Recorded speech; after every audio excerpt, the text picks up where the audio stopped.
माझं लग्न लावून द्या असं ईर्षेला पेटलेला पोरगा कोणत्या लिमिटपर्यंत गेला असेल. पुण्याच्या ओतूरमध्ये घडलेल्या घटनेमध्ये दिसतं की त्याने त्याच्या बापाला डोक्यात दगड घालून संपवलं आणि इथपर्यंत थांबला नाही, तर आणखी सख्ख्या भावाला सुद्धा तोच दगड उचलला आणि भावाच्या डोक्यात टाकला आणि एकाच घरातल्या दोघांना फक्त 15 मिनिटांमध्ये त्याने मारून टाकलं. मेंदूचा अक्षरशः चेंदामेंदा झाला. कारण काय, तर लग्नाची घाई. ही पुण्याच्या जुन्नरमधल्या ओतूरची FIR हाती आली आणि त्यानंतर कळलं की खरी घटना एक्झॅक्टली कशी, कधी आणि काय प्रकारे घडली आहे. नमस्कार, मी ओंकार. मुंबई तक मध्ये तुमच्या सगळ्यांचं स्वागत. थेट विषयाला सुरुवात करतो. ज्याने FIR दिलेली आहे तो ह्याचाच आणखी एक भाऊ आहे. हे तिघं भाऊ आहेत. त्यातल्या एकाने FIR दिली, एक आरोपीच आहे आणि एकाला ह्यामध्ये मारून टाकण्यात आलं. तो म्हणतो की आम्ही तिघं भाऊ आहेत, आणखी त्यांची एक बहीण आहे. आई त्यांना नाहीये, आईचा आधीच मृत्यू झालेला आहे, बहीण सासरी राहते. तो म्हणतो की मी राहत असलेल्या ठिकाणापासून, बरं हे सगळं ओतूर तालुक्यातलं आहे, तो म्हणतो की मी राहत असलेल्या ठिकाणापासून काहीच अंतरावरती माझे वडील जयराम मुकणे आणि माझा भाऊ बाबाजी असे दोघं राहत होते. वडील आणि भाऊ दोघं मिळेल ते काम करायचे आणि त्याच्यावर त्यांचा उदरनिर्वाह चालायचा. आम्हाला काही मोठी जमीन किंवा शेती वगैरे अशी काही नाहीये, आम्ही साधारण रोजंदारीवरती वगैरे कामं करतो. आता यानंतर माझा जो 2 नंबरचा याच्यामध्ये भाऊ आहे राजू, तर तो आणखी एका ठिकाणी त्याच्या कुटुंबासोबत राहायचा. आता तो म्हणतो की त्यानंतर तारीख उजाडली, म्हणजे जूनचा महिना सुरू झाला. जूनचा महिना सुरू झाल्यानंतर तो म्हणतो की त्यानंतर माझा जो भाऊ आहे तो माझ्या वडिलांना भेटण्यासाठी गावी आलेला होता आणि तसेच माझ्या वडिलांकडे तो राहत होता. म्हणजे जो भाऊ टिटवाळ्याला राहायचा तो इकडं आलेला होता, राजू होता. मग तो वडिलांना सारखा म्हणायचा की तुम्ही माझं लग्न का लावून देत नाही आहात, आणि याच्यावरून त्यांच्यामध्ये वाद होऊ लागले होते. तो तिकडून इकडे आलेला होता राहायला, पण त्या दोघांचे एकत्र राहत असताना वाद होऊ लागले होते.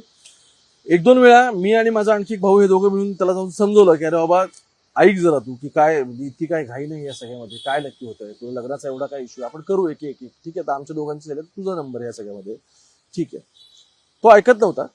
ह्यानंतर ह्या सगळे 2-3 दिवस तो तिकडून टिटवाळ्यावरून इथे आल्यानंतर 2-3 दिवस गेले आणि 2-3 दिवस गेल्यानंतर आणखी परत त्याने घरात हाच विषय काढला. आम्ही त्याला समजून सांगण्याचा प्रयत्न केला, पण तो काय ऐकण्याच्या मनस्थितीत नव्हता, तो वाद घालत होता. आता या सगळ्यावरून माझ्या वडिलांचं त्याचं भांडण झालं. त्याचं भांडण झाल्यानंतर आणखी दुसरा जो भाऊ आहे त्याला मी सांगितलं रे बाबा की तू भांडण करू नकोस, ऐक जरा, आणि तरी सुद्धा तो काय ऐकत नव्हता. त्याने राडा करायला सुरुवात केली. मग तो म्हटला की आम्ही घरापासून जवळच आमचं पत्र्याचे शेड आहे, आम्ही तिथे गेलो, तिथे त्याला समजवलं. माझे वडील म्हटले की त्याचं माझंही थोडंसं झालं. मग वडील म्हटले की तू जा, मी त्याला समजवतो. म्हणून वडील ते आणि आणखी एक भाऊ असं तिघं तिथे थांबले. हे सगळं झाल्यानंतर सकाळी 8च्या सुमारास जवळ एक माणूस राहतो, तो तिथे येतो. त्याला म्हणतो की अरे तुझे वडील जिथे राहतात पलीकडे, तिथे बाजूला जे पत्रा शेड आहे, तर त्या शेडच्या बाजूला 2 व्यक्ती निश्चित पडलेले दिसत आहेत आणि त्यांच्या डोक्याला लागलंय बहुतेक, आणि बाजूचा जो दगड पडलाय त्याला सुद्धा रक्त बहुतेक लागलंय. शेडला पण रक्ताचे डाग असे दिसत आहेत, तर तू चल लवकरच. मग हा म्हणतो की मी तिथे जाऊन बघितलं, मग मला तिथे दिसलं की इथे माझे वडील राहत असलेल्या ठिकाणी गेलो. त्याच्या पलीकडून आणखी पुढे गेले की आणखी एक शेड होती. त्या शेडच्या असं बाजूला उतार आहे, त्या उतारावरती मला माझे वडील तिथे पडलेले दिसले आणि बाजूलाच माझा जो आणखी एक भाऊ होता राजू, तो पण निश्चित तिथे पडलेला मला दिसला. आणि बाबाजी, ज्या भावाने यांना मारलेलं होतं, तो पलीकडच्या बाजूला होता. परत हा म्हणतो की ते निश्चित पडलेले दिसले. माझ्या वडिलांच्या चेहऱ्यावरती दगड टाकल्याने त्यांचा पूर्ण चेंदामेंदा होऊन मेंदू बाहेर पडलेला होता. तसेच भाऊ राजू हा सुद्धा त्याच्या डोक्याला दगड लागलेला होता, तो तिथेच पलीकडच्या बाजूला निश्चित पडलेला होता.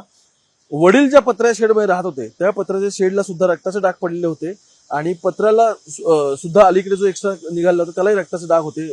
बाजूला लाकडी चोपणीला सुद्धा रक्त लागलेलं होतं आणि दगड होता, त्या दगडाला पण रक्ताचे सगळे डाग लागलेले होते. मी आजूबाजूला पाहिलं असता मला माझा भाऊ बाबाजी हा पत्राच्या शेडच्या पाठीमागे बाजूला बसलेला दिसला.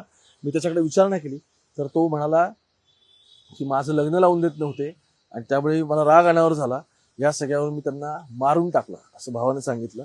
मग भाऊ बाबाजी याचं लग्न लावून न दिल्याच्या कारणावरून त्याने माझे वडील आणि माझे भाऊ ह्या दोघांना पण लाकडी चोपणीने मारहाण केली.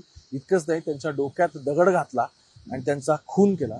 खून केल्यानंतर त्यांची बॉडी होती ती बॉडी बाजूलाच टाकून हा लपून बसला. जेव्हा गावची मंडळी आली माझ्यासोबत, आणखी 4-5 जण आले, तेव्हा तो तिथून बाहेर येऊन बसलेला होता. तोपर्यंत तो झाडाच्या पलीकडे च्या बाजूला लपून बसलेला होता असं त्याचा भाऊ म्हणतो. आणि सदरचा प्रकार घडल्यानंतर गावातले लोक जमा झाले. त्यांनी माहिती ही सगळी पोलीस स्टेशनला नेली. त्यानंतर मी सुद्धा पोलीस स्टेशनला पोहोचलो आणि या सगळ्याची कायदेशीर प्रक्रिया आता पूर्ण करतोय. माझे वडील जयराम उकडे आणि भाऊ राजीव उकडे यांचा डेड बॉडी आता पोस्टमॉर्टम करण्यासाठी प्राथमिक आरोग्य केंद्रात पाठवलेल्या आहेत. त्यानंतर घडलेल्या घटनेची मी आता इथे येऊन फिर्याद देतो आणि मग तो सगळं लिहितो की कोणकोणत्या शेतामध्ये किती झालं, कायदे वगैरे वगैरे. त्याचे या सगळ्यामध्ये 30 वर्षांचा भाऊ, 65 वर्षांचे वडील गेले आणि 32 वर्षांचा जो त्याचा भाऊ आहे त्याच्या विरोधात सख्ख्या भावाने काय केलंय तर ही पूर्ण FIR दिली. उतरूमध्ये फक्त लग्न का लावून देत नाहीयेत या सगळ्यावरून झालेलं आहे. जेव्हा पोलीस हे इन्व्हेस्टिगेशन करतायत, सुरुवातीला वाटलं होतं काहीतरी जमिनीचा विषय असेल, त्याच्यावरून हे सगळं झालेलं असेल. अजून तरी तपासात अशा कोणत्या डिटेल्स समोर आलेल्या नाहीयेत. त्यामुळे भावाने हे सगळं का केलं याचं इंट्रोगेशन आता सुरू आहे. नातीच कशी आहेत बघा आपली सगळी. बाकी मुंबई तक बघत राहा. कॅमेरापासून गोपाळ सोबत ओंकार थेट, पुण्याहून.